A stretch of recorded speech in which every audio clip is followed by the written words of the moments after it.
সিংহ ভালুক আৰু শিয়াল কোন মইনাসকল তোমালোকক পুনৰ স্বাগতম জনাইছো আমাৰ এটা নতুন ভিডিঅলৈ। আজি আমি পঢ়িম আৰু শুনিম সিংহ ভালুক আৰু শিয়ালৰ সাধু। এদিনাখন এটা সিংহ আৰু ভালুকৰ মাজত তয়াময়া ৰণ এখন লাগিল। ঘটনাৰ উপলক্ষ্য আছিল এটা বন কুকুৰা।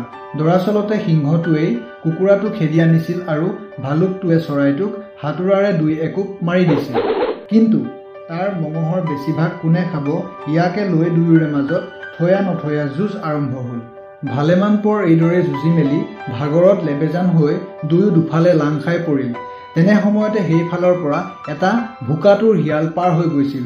দুই বীৰক দুইফালে চিত ভুলুঙা খাই পৰি থকা দেখি আৰু সন্মুখতে বন কুকুৰাৰ মৃতদেহটো দেখাৰ লগে লগে তাৰ জিভাৰ পৰা হৰহৰকৈ পানী সৰিবলৈ ধৰিলে।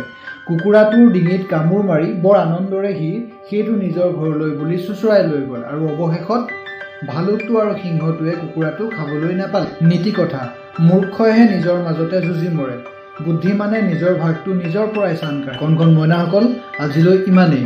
পুনৰ লগ পাম এটি নতুন সাধু।